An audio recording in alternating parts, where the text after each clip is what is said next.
Doctor Anjan Shastri, doctor Anjan Shastri.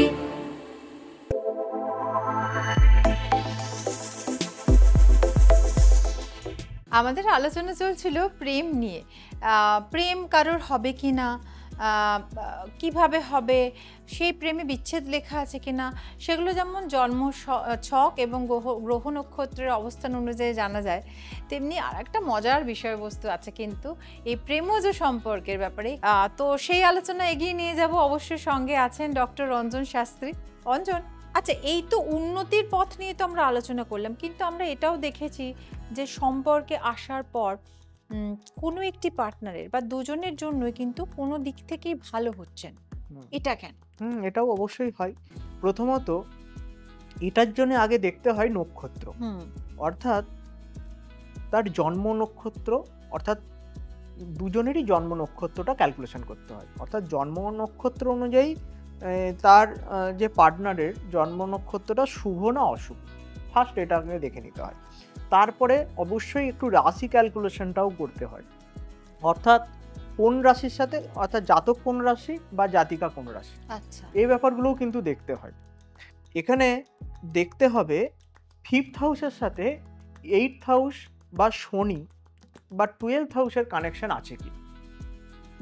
কারণ এখানে দেখেছি যদি অষ্টমপতির কানেকশন থাকে 5th হাউসের সাথে, তাহলে কিন্তু সেই প্রেমজ সম্পর্ক থেকে তার যে কোনো রকম বিপর্যয় ঘটতে পারে, যে কোনো রকম। 8th হাউস থেকেই আমরা যত রকম অঘটন, দুর্ঘটন, বিপর্যয়, এগুলো সব কিন্তু বিচার করে থাকি, যে কোনো রকম।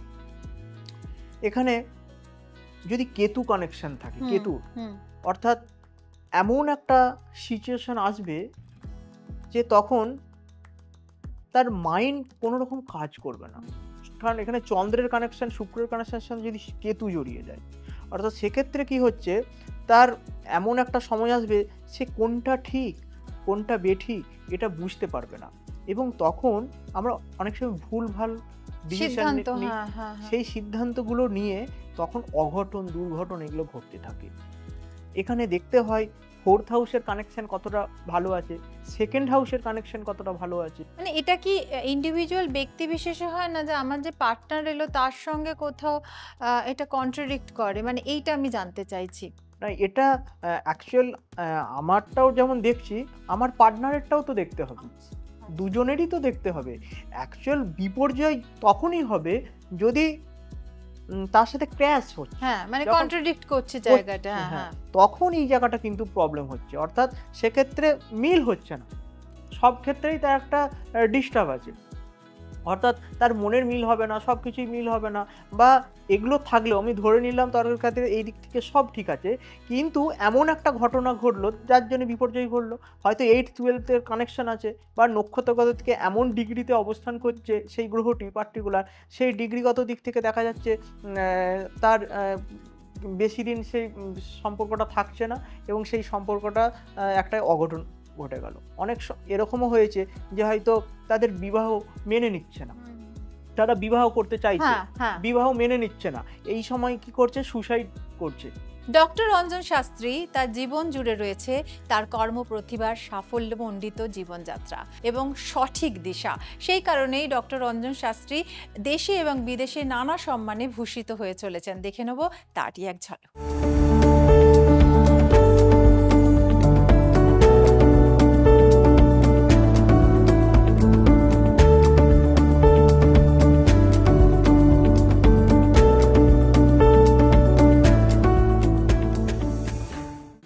এটা কিন্তু খুব পরিষ্কার হয়ে গেল যে এই গ্রহ নক্ষত্রের অবস্থান এবং দুজন পার্টনারেরই একে অপরের সঙ্গে প্রভাবিত হয়ে অনেক সময় এই ধরনের ভাগ্য বিপর্যয় বা সুইসাইডাল অ্যাটেম্প বা মনোকষ্ট এগুলো তৈরি করে।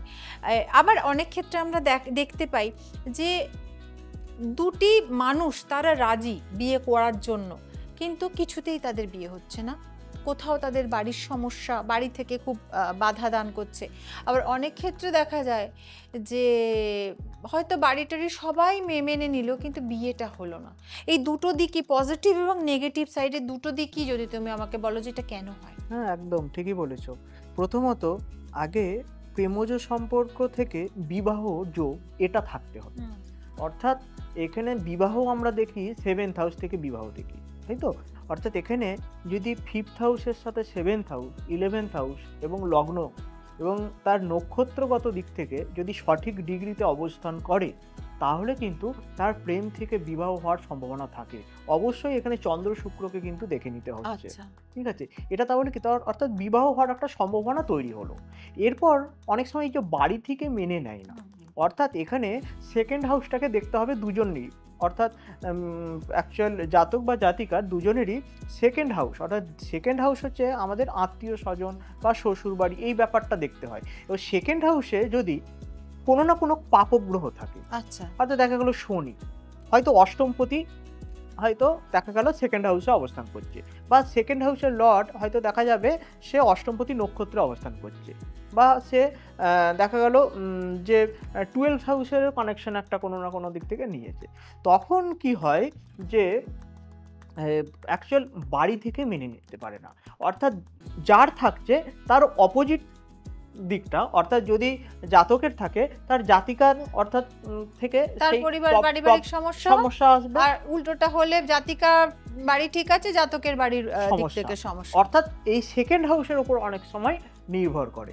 আর এখানে হয়তো বিবাহটাই হলো না, অর্থাৎ এক্ষেত্রে বিবাহটা কখন হচ্ছে না, অর্থাৎ তার সপ্তমের কানেকশনটা নেই, তার সব ঠিক আছে, কিন্তু কোনো না কোনোভাবে হয়তো দেখা গেল যে 7th হাউসের কোনো কানেকশন পাওয়া যাচ্ছে না। অনেকগুলো সূত্র থাকে, সেই সূত্রগুলোর মধ্যে দেখা গেল 7th হাউসের কোনো রকম কানেকশন নেই, অর্থাৎ তাদের নির্মল প্রেম, হয়তো সারা জীবন একে অপরকে মনেও রাখবে আর কোনোদিনই ভুলতে পারবে না, কিন্তু তাদের বিবাহে পরিণতিও পায় না।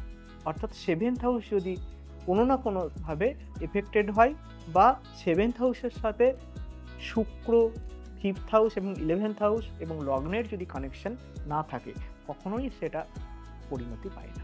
পরিণতি পায় না, বা কোথাও আমরা গিয়ে যে দেখি যে শান্তি থাকে না, কোথাও গিয়ে এমন হয়তো পরিস্থিতি শিকার হলো যেখানে হয়তো কাপেলের মধ্যে কেউ একজন এফেক্টেড হলেন, ওই যে আমরা বলি যে উন্নতি বা অবনতি ঘটতে শুরু করলো, এবং এটা না অ্যাকচুয়ালি এমন একটা বিষয়বস্তু যেটা একদিনে শেষ হবার নয়, একদিনে শেষ করা সম্ভব নয়, একটা এপিসোডে শেষ করা সম্ভব নয়। এটার আরও অনেকগুলো দিক কিন্তু বাকি রয়ে গেল, যেগুলো নিয়ে আমরা আগামী ভবিষ্যতে আরও বিস্তারিত, আরও গভীরে আলোচনা করব। তো অঞ্জন, এইভাবে আমাদের পথ দেখিয়ে যেও, থ্যাংক ইউ সো মাচ।